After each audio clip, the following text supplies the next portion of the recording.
Vocês já foram em algum médico, fisioterapeuta ou algum profissional da saúde que foi explicar a sua dor pegando um modelo ali de uma peça, né, de uma coluna ou de um joelho? Geralmente em alguns consultórios médicos a gente vê isso, né? Eles até ganham brindes e tal e colocam ali como decoração o joelho, a coluna, aquele disco, né, mostrando a hérnia de disco ali, enfim. Você chegou ali com aquela queixa de dor e de repente o profissional fala para você que a sua dor aconteceu exclusivamente por causa de um pinçamento que aconteceu ali, ou porque você está numa condição de osso com osso, como a gente costuma ouvir bastante para explicar artrose, como se tudo tivesse ligado somente ao biológico. Nesse vídeo eu vou falar sobre avaliação biomecânica versus o modelo biopsicossocial. Eles não precisam entrar em briga. Essa treta, na verdade, não existe. Eu vou falar um pouquinho sobre as características da avaliação biomecânica e como o modelo biopsicossocial entra como um meio muito mais eficiente para enxergar, avaliar, tratar, inclusive para prescrever exercícios para uma pessoa que tem dor crônica. Acompanha comigo até o final para você entender que essa treta não existe e como você pode usar essa informação, inclusive, para filtrar os profissionais que estão mais atualizados sobre o tema.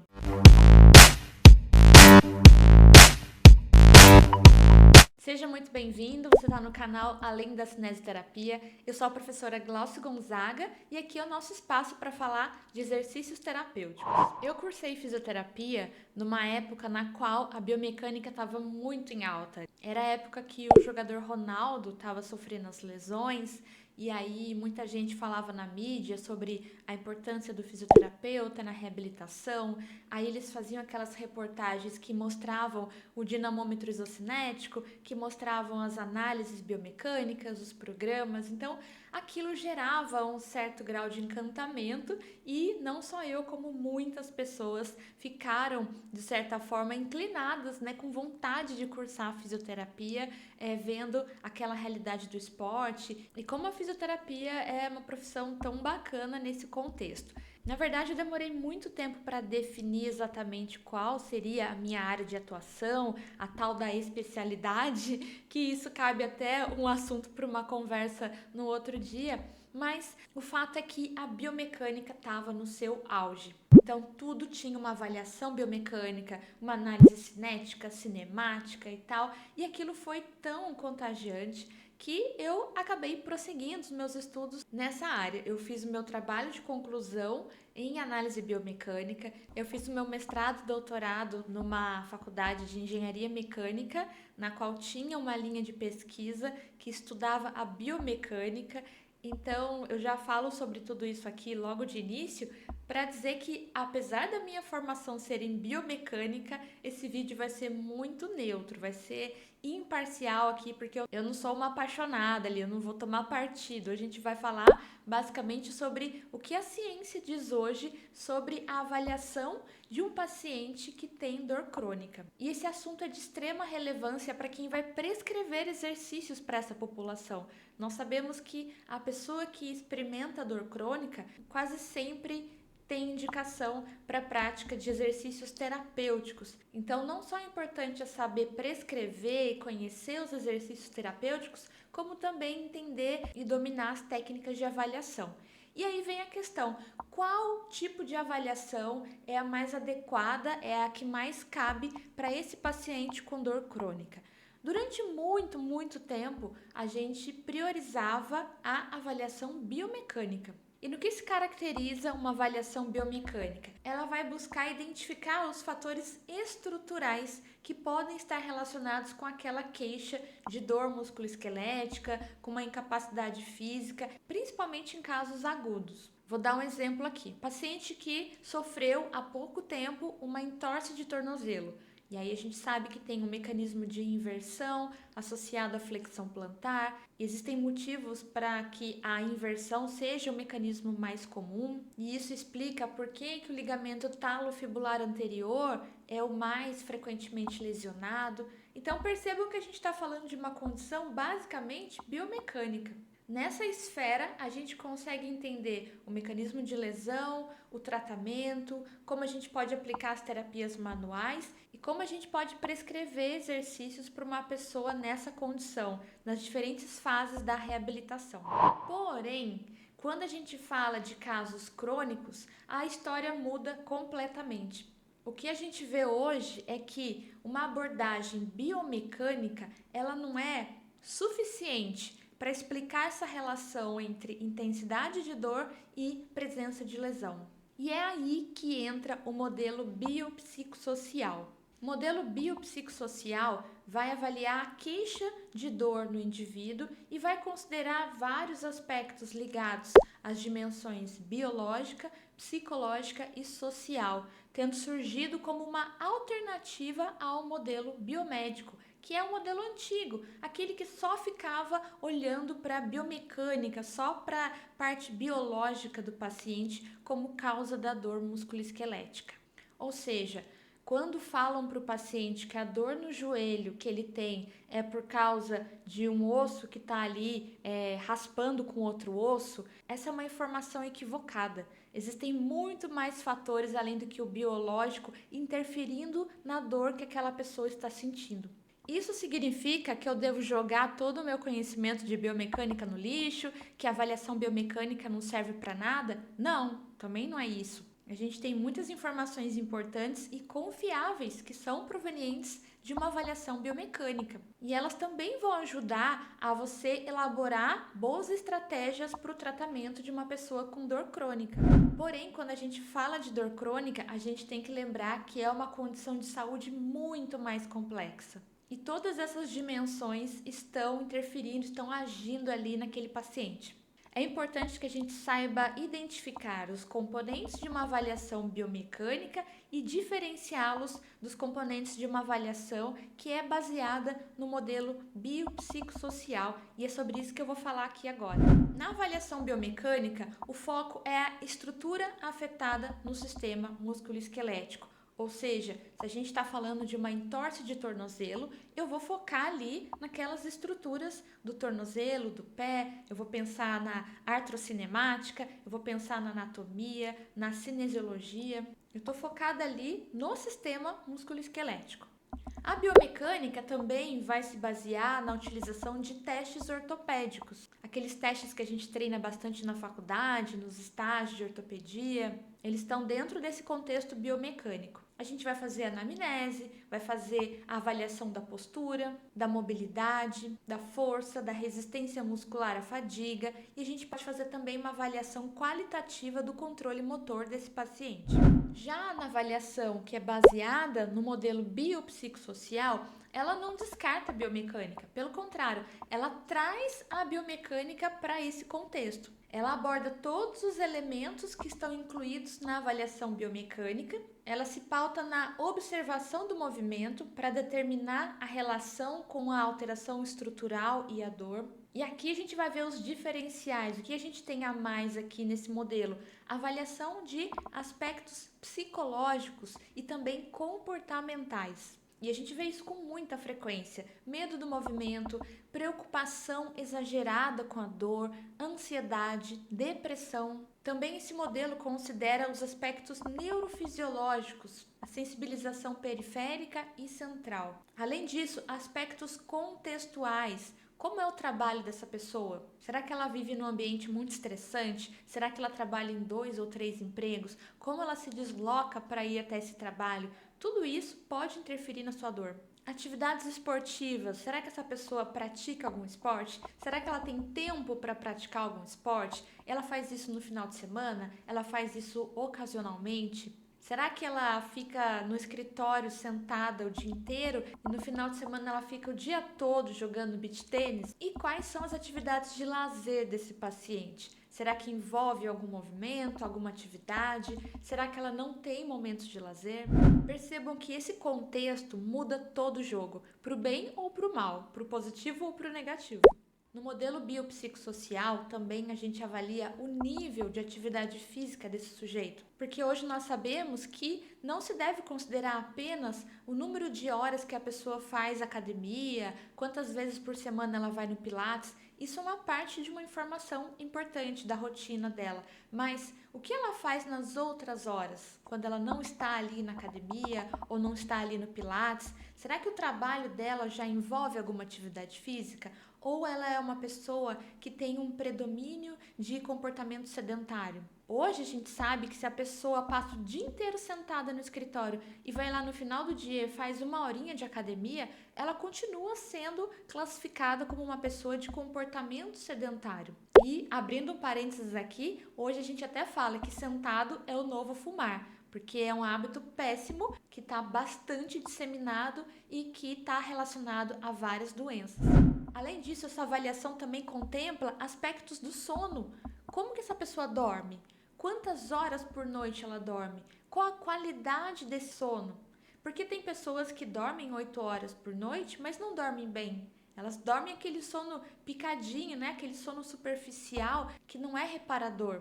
Tem pessoas que têm apneia do sono. Tem pessoas que, enfim, por vários motivos, inclusive por causa da dor, às vezes ela experimenta um sono que não é regenerador. E isso interfere na prática de exercícios, isso interfere sobre a dor, isso interfere sobre diversos aspectos da qualidade de vida desse paciente. Portanto, o sono também tem que ser colocado nessa conta. Também envolve a avaliação do humor. Olha só, até isso a gente tem que considerar nesse contexto biopsicossocial. E por fim, também deve ser avaliada a capacidade dessa pessoa gerenciar o estresse. Percebam que quando a gente fala gerenciar o estresse, não é eliminar o estresse, porque ele sempre vai existir em certo grau em nossa vida, mas a questão é como você lida com ele. Você é uma pessoa cronicamente estressada? Você está estressada de manhã, à tarde, à noite, de segunda a sexta, né? Tem pessoas que falam assim, eu consigo ficar menos estressada nas férias. Mas ela tira férias uma vez por ano, então isso é muito pouco. E uma pessoa cronicamente estressada provavelmente não vai dormir muito bem.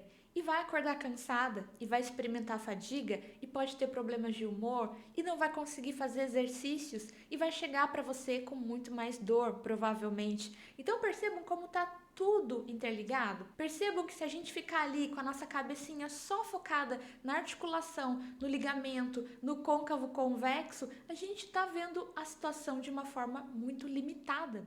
Pra falar a verdade, eu nunca entendi essa briga que o pessoal falava que existia entre a turma da biomecânica e a turma do biopsicossocial, porque na realidade as duas se somam para oferecer o melhor para o paciente. O modelo biopsicossocial, ele não veio para derrubar a biomecânica de forma alguma, ele veio para somar. Ele veio para enxergar essa situação, em especial da pessoa que tem dor musculoesquelética crônica, de uma maneira muito mais ampla. O modelo biopsicossocial reconhece que a dor é um fenômeno complexo, como de fato é. E a gente pode abrir um parênteses aqui para dar um exemplo para ilustrar como de fato é complexo. Eu gosto sempre de falar sobre essa questão da criança, porque nós adultos ensinamos para as crianças o que é dor. E como a gente ensina isso? Nas atividades do dia a dia. Então, se uma criança está lá andando, de repente ela cai, e aí ela cai e tá lá tranquila, né? Aí vem um adulto e faz aquela tempestade. Meu Deus do céu, você caiu, nossa, e será que quebrou um osso e não sei o quê? A criança que olha para aquele adulto e vê aquele desespero, o que ela vai pensar, né? Pensar entre aspas. Ela vai falar, poxa, se ela tá desesperada, então eu preciso estar desesperado também, né? É sinal de que as coisas que estão acontecendo aqui comigo não são muito boas. Então essa criança, geralmente depois dessa reação do adulto, é que ela começa a chorar. E pode ser que num próximo episódio, essa criança chore muito mais, porque ela já tem uma memória gravada de que, olha, quando acontecer isso, cuidado, porque é uma coisa perigosa. E aí, a cada vez que isso acontece, isso pode ser reforçado, dependendo das pessoas que cuidam dessa criança, né? Da escola, da família, dos pais, enfim, de todo aquele contexto ali. Enquanto que se você pegar uma outra situação de uma criança que caiu, e aí os pais, os cuidadores, as pessoas ali ao redor viram, não é nada, limpa e segue, continua brincando, vai lá andar com sua bicicleta. essa criança provavelmente vai ter um conceito de dor diferente daquela que o pai ou a mãe olhou e ficou desesperado. E tecidualmente pode ter sido a mesma lesão, só que o contexto foi muito diferente. Se você conversar com as pessoas e perguntar para elas qual é o pior tipo de dor que existe, você vai ouvir respostas das mais diferentes. Uma pessoa pode falar assim: olha, a pior dor do mundo é a dor de uma crise renal. Ah, é porque eu já tive essa dor e é desesperador e é terrível e eu desmaiei de tanta dor que eu tive. Se você falar com outra, ela pode falar assim: não, a pior dor é a dor de enxaqueca. Nossa, a cabeça estoura e você não consegue fazer nada, você não dorme, você não come, você só tem que ficar num lugar escuro, porque a experiência que ela teve naquela condição foi muito marcante negativamente. Enquanto que para uma outra pode falar assim: não, é a dor de uma fratura. Então, não existe um consenso e nunca vai existir, porque dor é um fenômeno complexo e bastante subjetivo. E o modelo biopsicossocial enxerga tudo isso. Ele também considera a influência de aspectos contextuais, como esses exemplos que eu dei, tanto na percepção de dor como na incapacidade, além dos aspectos biológicos. Esse modelo também considera a capacidade de adaptação do sistema nervoso central. A gente também não pode esquecer disso. O nosso sistema nervoso central se adapta a essas condições quando a gente experimenta a persistência de uma dor. O modelo também considera a influência de fatores fisiológicos na percepção aumentada de dor, assim como também vai fornecer um panorama muito mais amplo do real impacto da dor na saúde dos nossos pacientes. Portanto, quando a gente fala de dor musculoesquelética crônica, o modelo biopsicossocial é muito mais amplo, mais abrangente e eu diria que muito mais desafiador também para nós profissionais da saúde, porque nós precisamos buscar compreender todas essas esferas, o que não é nada fácil. Na esfera biológica, na parte bio, a gente vai pensar na biomecânica, que ela vem para agregar, a gente não vai excluir a biomecânica da nossa avaliação. A gente tem os aspectos somatosensoriais, as vias ascendentes que estão ligadas à resposta de dor, e o sono também pode ser incluído nessa esfera biológica. Na parte psicológica, aí a gente tem um outro universo muito grande e por isso hoje é tão bem-vinda essa parceria com os nossos colegas psicólogos quando a gente fala de abordagem de dor crônica.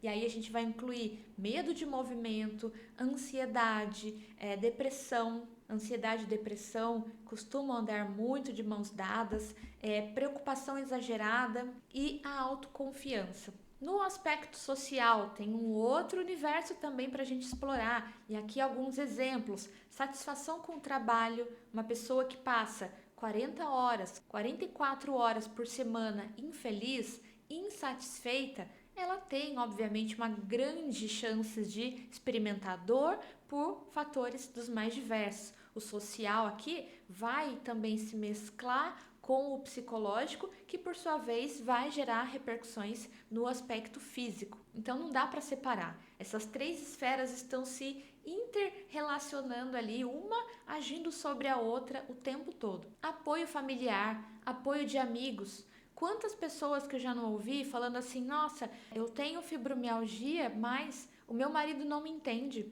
Ou o meu chefe fala que o meu problema é frescura. Meus amigos falam que eu tô querendo chamar atenção. Aí não sei quem falou que é falta de fé, Então, essa pessoa incompreendida que experimenta uma dor crônica, ela vai enfrentar muito mais desafios. Outro aspecto importante aqui no social, acesso a serviços de saúde. Se essa pessoa está experimentando dor crônica e ela tem dificuldade para marcar um médico, dificuldade para marcar um fisioterapeuta, um psicólogo, isso pode gerar também uma série de sentimentos, de angústias que vão interferir de alguma forma sobre aquela dor. O aspecto econômico, a renda daquele paciente também pode ser colocada aqui nessa esfera social, assim como também as opções de lazer que ela tem. O que eu falei aqui são exemplos, não quer dizer que a esfera biológica, psicológica e social limitam-se a só essas condições que eu falei aqui. Foram exemplos para mostrar o quão complexa é essa relação. Isso tudo que eu falei aqui tem uma relação direta com a nossa prescrição de exercícios terapêuticos. Já dá para a gente concluir que os exercícios e as condutas não vão poder ser iguais. Se a gente tem ali uma dimensão psicológica, biológica e social muito peculiar para cada paciente, como que os exercícios vão ser iguais para todo mundo? Para cada paciente, a gente vai encontrar uma dimensão que está predominantemente relacionada à queixa de dor, à questão da incapacidade também. E aí, se você tem um paciente que chega para você, por exemplo, e fala assim: eu preciso fazer exercício, mas eu tenho muito medo de me movimentar. Eu tenho medo porque já me falaram isso e aquilo, e eu vi na internet tal coisa. Então aí a gente já tem uma pista, não é uma conclusão, mas é uma pista de que o medo, ou seja, a esfera psicológica ali precisa ser melhor investigada. Talvez nessa pessoa a esfera predominante seja a psicológica. Em outras, você vai ver que a esfera social é a predominante. E em outras também pode ser a biológica. E isso vai ser detectado por meio de uma boa avaliação. E é claro, uma avaliação que seja pautada no modelo biopsicossocial. Se você ficar numa avaliação ali que só vê amplitude de movimento, força e fica limitado a isso, a chance de não dar certo esse tratamento é muito maior. E com isso, o paciente fica frustrado, você fica frustrado por não ter o resultado também esperado, todo mundo sai perdendo. Com isso, a gente pode concluir que fazer uma avaliação pelo modelo biopsicossocial vai nos ajudar a identificar qual dessas dimensões está predominante nesse paciente que tem queixa de dor e vai te dar meios de direcionar condutas terapêuticas mais assertivas, mais eficazes para você fazer um bom manejo dessas pessoas com dor crônica. Por isso, não deixe a biomecânica de lado, guarda tudo que você aprendeu, mas não esqueça de se atualizar e considerar novos elementos para essa avaliação, especialmente se você está abordando uma pessoa que tem dor musculoesquelética crônica. E eu vou deixar um convite aqui para você assistir a playlist sobre dor e exercício, que vai te dar mais embasamento para você abordar essa pessoa nessa condição que geralmente é tão complexa. Um grande abraço e até a próxima!